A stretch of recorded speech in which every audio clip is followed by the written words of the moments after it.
It's that time of year. Mercury goes retrograde on September 9th, and until October 2nd, prepare for glitchy tech, for messages not delivered, for miscommunications, and other transportation difficulties. Don't be scared. I'm here to break it down and take you through all 12 signs.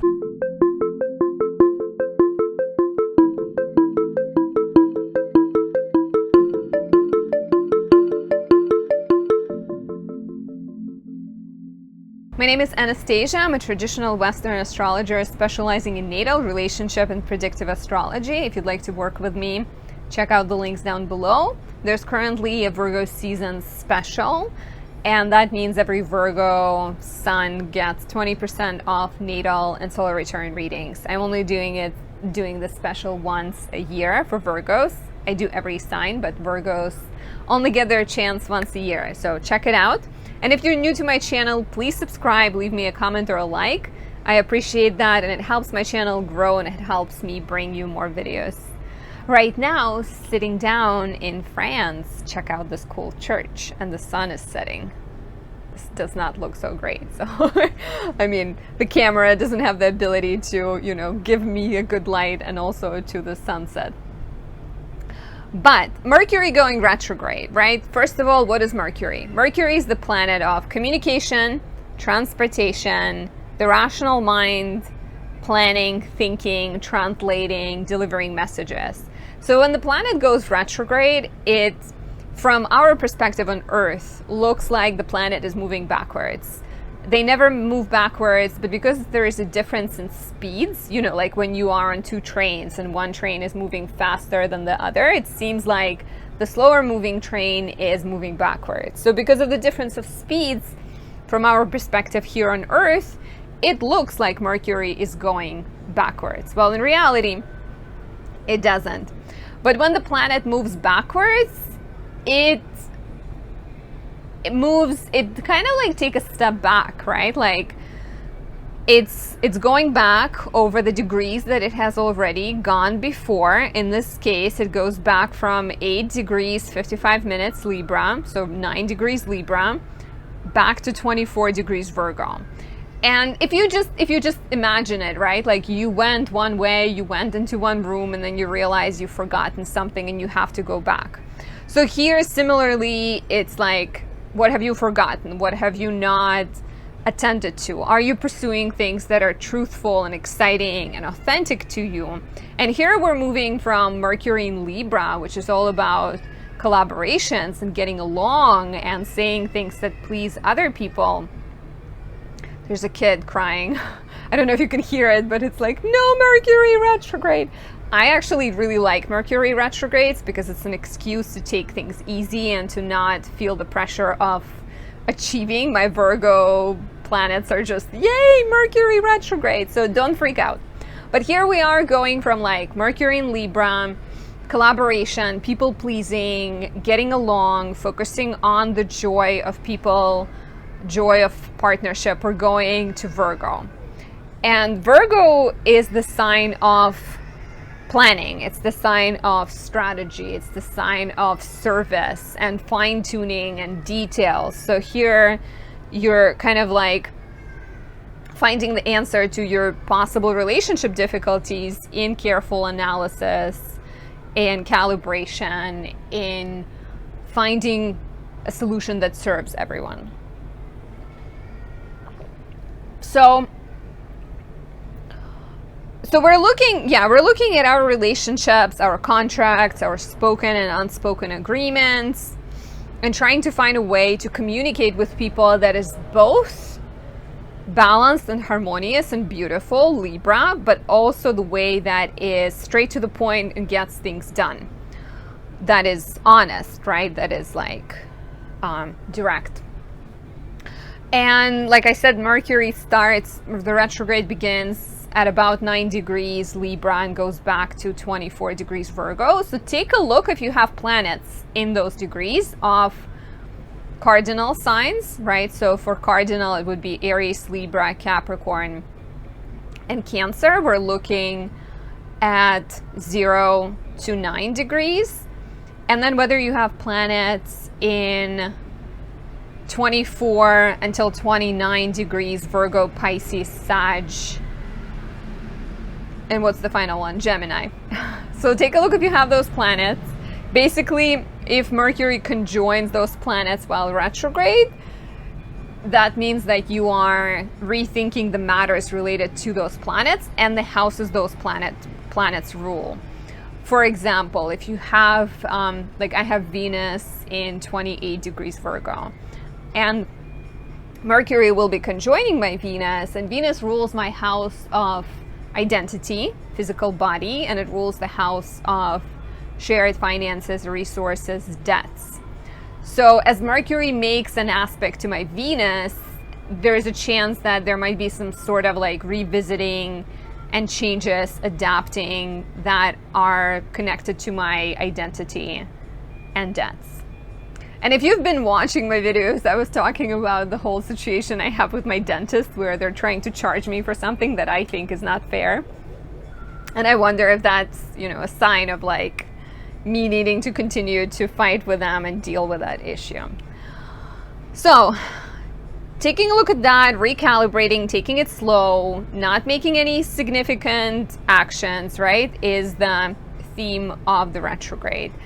The shadow period is the period when Mercury goes over the degrees he's going to retrograde over direct. Started on August 20th, basically when Mercury passed that point of 24 degrees Virgo, and it goes until October 17th. So that will be when Mercury goes over 9 degrees Libra and gets out of the retrograde area. So already now, there might be some themes that are significant and themes that will show up quite loudly. Some of the important dates are September 18th, together with September 2nd and October 12th. That is when Mercury opposes Jupiter. A Mercury opposite Jupiter is a positive aspect. There might be a tendency to like, you're kind of looking at your tendency to take things too far, maybe your tendency to rush, your tendency to jump into things, or maybe the tendency to not jump into things and to be too careful, because Mercury and Jupiter are very different. Mercury is like, let's figure out the careful plan. Jupiter is like, don't worry about it, it's going to be great.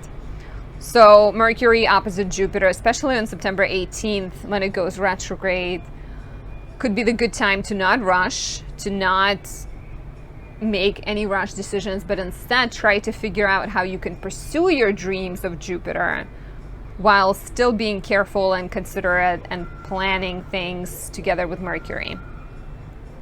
We have the central moment of the retrograde early at night, Eastern time, 2 a.m., September 23rd. So it will be September 22nd still if you are on the West Coast. And that is Mercury Cazimi, Mercury retrograde conjunct the Sun. That tends to be an eye-opening, kind of significant moment where you might realize something. And also just like a moment of more clarity, because also right after that, a little bit like 6 hours later, Mercury enters Virgo. And so, you know, like whatever happens, whatever you're unsure about in your relationships, maybe there's a lack of harmony in your life, maybe you're feeling a lack of inspiration, then Mercury goes into Virgo and there's possibly some kind of answers or some solutions that are coming your way. On September 26th is actually a very good day when Mercury conjoins Venus. This could be the time when we are finding answers and we are finding a way to get along, because both, you know, like Mercury wants to understand things and it will be in Virgo at that point. Strong Mercury, and Venus wants to bring things together. So this might be a significant moment in the retrograde. The usual things, right? Like, don't try to avoid making big purchases, because if you make it during the retrograde, there might be a chance you'll have to go back on it. If you can, postpone signing contracts. Allow some time for packages to be delivered. Like, you know, don't wait until the last moment to buy a present for someone. Might be best to get it ahead of time. Stay present, stay in the moment, focus on your relationships, focus on other people. If you're getting too caught up in the inner dialogue, try to focus on them instead of like putting all the pressure on you. And the main lesson, I think, is like taking a step back, trying to chill and take it easy, and understand that you're not supposed to have all the answers right now.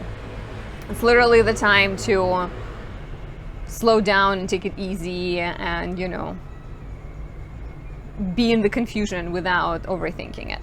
So now let's take it through all 12 signs and just do like a brief intro on what this might symbolize for you.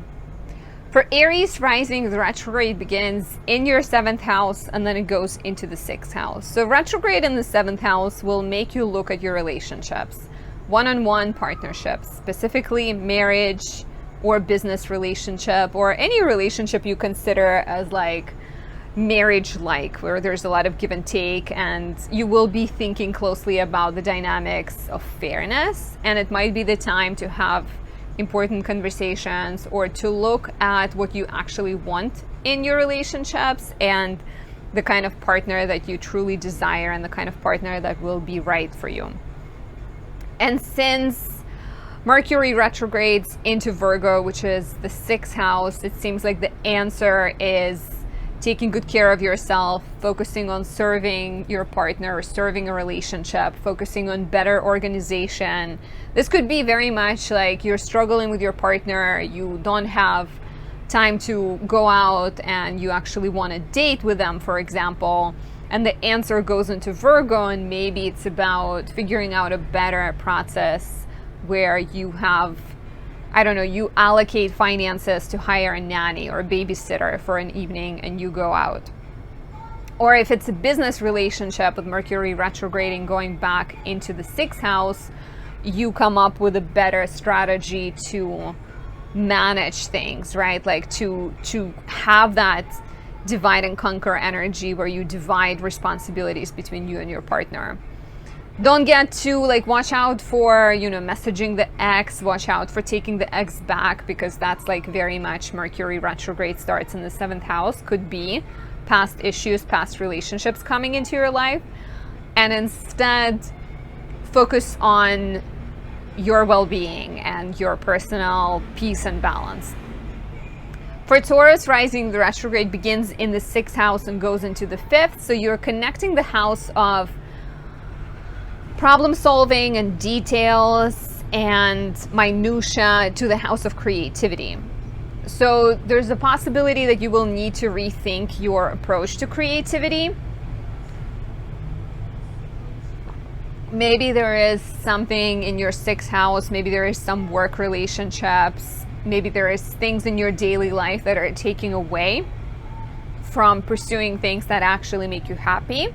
And this could be the time to better organize your schedule, to open up time to get rid of things that feel like time wasters and things that don't make you happy, and instead invite things that bring you joy, right? I think for Taurus rising, there might also be like a little bit of an encouragement for you to stay more flexible and more open to things that maybe there are things that you're doing right now that do not work for you, but because you're a creature of habit, you don't really want to change them.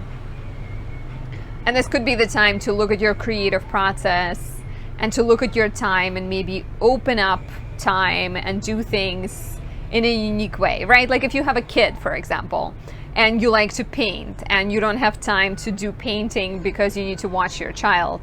What if you start painting with the child? Get them involved, right? Like find a way to bring your daily life, or bring like the things you have to do, your to-do list, and connect that to your joy. It can also mean that you need to commit to something. You need to dedicate more time to things that you feel passionate about, and maybe take a course, maybe like do something to open up space to do that more. For Gemini rising, the retrograde begins in the 5th house and goes into the 4th. And here you're connecting the house of creativity, romance, children with the house of home and family. So having Mercury retrograde start in the house of romance might bring past relationships to your attention, and maybe there's certain things, certain dynamics you have to look at closely. Oh my god, it's so beautiful over there. Can I move you guys? Like, look how pretty. It's so gorgeous. Sorry, a moment of like distraction, but it's just like so beautiful. So watch out for the past relationship coming into your life. Maybe there is some kind of romantic partner. There might be certain things, certain mementos that you are rethinking. Maybe it's also for you could be a great opportunity to think of what you want romantically. And it's interesting to me because the retrograde goes into your 4th house, right? So like look at what your parental relationship was like. And what are your romantic tendencies connected to? Like, how are they connected to the way your parents loved each other? Maybe there are some answers there. There might also be, because it's the house of creativity, the retrograde goes back into the house of home and family, maybe there is like issues with space. Maybe there's issues with your home that you live in that don't allow for the better flow in the house of romance, creativity, and children. Maybe you need a bigger space for you and your child to feel comfortable in. Or maybe you need to move and find a home with a studio so you can paint, right? There's definitely, look at how your family dynamics and how you can change things in the home in order to bring more happiness. For Cancer rising, the retrograde begins in the 4th house and goes into the 3rd. And for Cancer risings, I feel like there is some things in the home or family related that you need to speak up about, because it's the retrograde that starts in the 4th house. Maybe you're looking back at the place you once lived. Maybe you're sorting through some kind of real estate matter. Let me know if this resonates in the comments below. And you know, the retrograde goes into the 3rd, which is the place of communication, which is the place of like skills and sometimes like business and negotiation. So maybe you need to do better negotiating. Maybe you need to, and it's also, 4th is the house of family, right? Like, are you expressing yourself with the family? Is there something you need to say, something you need to express in order to have a better relationship with the family? And you know, the retrograde moving backwards into the 3rd house can also bring like simple technical issues into your home, like changing light bulbs, replacing, I don't know, painting walls, replacing bed sheets or something like that.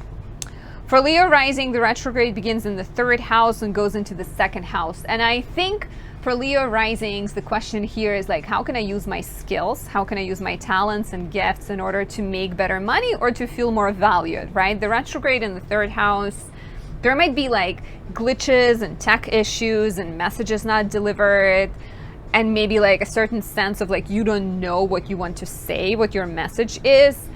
So since Mercury goes back into Virgo, which is your 2nd house, look at what always made you feel valued, what always made you happy, what always put a smile on your face. And maybe there is an answer to using your skills better connected to that. So yeah, like you're definitely figuring out your self-worth here. For Virgo rising, the retrograde begins in the 2nd house and moves into the 1st. And I think with the retrograde in the 2nd house, there might be certain financial matters that you need to look at. There might be a question of value and, you know, proper compensation for the value that you have to offer, but also just like figuring out what do you want to make money from, as well as possibly investing into yourself.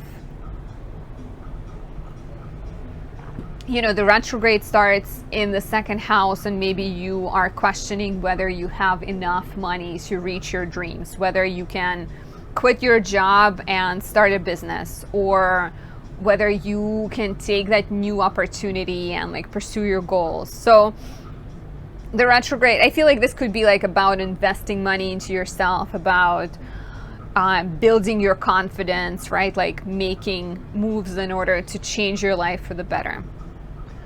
For Libra rising, the retrograde begins in the 1st house and goes back into the 12th house. And you are looking at who you are and how you have bad habits, or like how your self-defeating tendencies are standing in your way. Because the retrograde going back, it's like maybe you have this dream, maybe you have this vision, and you're ready for the next step. You're ready to like take on the next venture, be that professional or personal or romantic. But then Mercury goes back into your 12th house, and that suggests that maybe you need to do therapy. Maybe there are certain self-defeating tendencies you have. Maybe it's also just literally about taking a leap and not questioning things as much as perhaps you do. But also the retrograde in the 1st house can make you question your look, can make you question your diet, your appearance, your self-expression. So changes in that realm are possible too. For Scorpio rising, the retrograde begins in the 12th house and goes into the 11th house. So retrograde in the 12th house can be the time of confusion, the time of a lot of subconscious messages, like be that through your dreams or through seeing certain message, seeing certain number. You may have to address certain like past difficulties and past traumas and how they're still present in your life, because the retrograde goes back into the 11th. And it's like either you are addressing difficulty in order to move on, move forward with your goals, which, you know, for Scorpio rising, it's Leo season, a lot of professional action. Or this could also signify like a need to reach out to a friend or a need to reach out to a mentor, and friendships giving you some kind of answers. Maybe it's even about like having good examples or finding good people in your life who can encourage progress and encourage growth. For Sag rising, the retrograde begins in the 11th house and goes into the 10th. So for Sag risings, there's been a lot of professional action with Virgo season. And I think with this retrograde starting in the 11th, you are looking at your networks, you're looking at your friendships and people that you surround yourself with, and you're questioning whether those people are supporting your growth or whether maybe they are blocking your progress. So there might be, you may run into friendship difficulties. Don't rush to cut people off or don't rush to make snap judgments. It's best if you proceed carefully. And maybe your friend is going through a hard time and sort of distracting you, or, you know, seemingly distracting you from your professional progress. But could be a lovely time to just rethink or think about who you associate yourself with and how these connections serve you or block you. And also just maybe think of like, even look back, right? And like reach out to old connections. You can totally do that during the retrograde. Reach out to old connections, say hi, and maybe they can help you with your job growth. They can be a source of inspiration, a source of the contact you need, or advice. For Capricorn rising, the retrograde begins in the 10th house and goes into the 9th. Retrograde in the 10th house can bring professional confusion, uncertainty. Maybe certain professional matters that you thought were done require an edit, require another look, and, you know, maybe your boss is acting weird. You're sort of like, there might be more glitches at work. And Mercury goes back into your 9th house, right? So it's like something professional requires you to either take a class or travel, maybe like take a job that deals with travel, or move somewhere for a job, or pursue matters that deal with philosophy or religion or some kind of spiritual topic. Look at what you're doing professionally, look at whether you feel happy or not, and then think of like how you can expand your world, how can you add more things in it and pursue things that, you know, stimulate your mind and excite you. For Aqua rising, the retrograde begins in the 9th house and goes into the 8th. So you might need to address certain debts related to education, travel, you know, maybe like pay off any kind of loans, like student loans that are somehow that you still owe to the government, maybe, or, you know, handle them, like take care of them somehow. With the retrograde in the 9th house, you might also just be like unsure about what direction to take in life, because 9th house deals with our guiding principles. It's the house that like leads up to the house of career, and you're wondering what, like, you know, what guides you, what inspires you. And the retrograde also goes into the 8th house. So it's not only about debts, it's also about working with other people. It's about bringing resources together with someone else, maybe asking someone else for help, maybe even leaning into therapy and finding support through that way. But yeah, you might feel confused a little bit, uncertain, leaning into spirituality, looking into astrology. Booking a reading with Anastasia could be helpful, or, you know, just like reading a book on Buddhism or some kind of taking up meditation, taking it easy and like looking within. And finally, for Pisces rising, the retrograde begins in the 8th house and ends up in the 7th house. And here you are looking at your finances. You might be looking at your debts and your agreements and your relationships. Are things fair? Are you happy with everything, or are you taking on more than your partner is giving? Are you frustrated with the dynamics? Because, you know, maybe you are in a relationship where things do not feel fair. Like maybe you're paying for everything and your partner doesn't, and you don't feel happy with that. And so this could be your opportunity to have an honest conversation. And also just like ask yourself what matters to you, right? Like, is it the 50-50? Is it the happy relationship? Can you improve things? Maybe it's not, like, you know, it's very rare that we all get 100% of what we want, but maybe you find some kind of better dynamic. There might be a great time to pay off any loans as well, so you can move on and you can start things from like a fresh new leaf, right? Fresh start. And yeah, like it's about, both of these houses are about relationships. They're about sharing, they're about partnering up. So talking to your partner, compromising, having like being honest with yourself about what you want so that you're not confusing them could be a significant theme here. And watch out with the retrograde, especially from the 23rd of September until October 2nd. Watch out for like past relationships knocking on your door and maybe like impulse reaction to like, of course I'll take you back. You might want to be like patient and careful, because, you know, past relationships might come knocking, but you might not want to take them back. I hope you enjoyed this video. I hope you don't feel scared. Hopefully it helped you feel less scared about Mercury retrograde. And let me know if it resonated in the comments below, or just say hi. I'm happy to chat with you. Bye.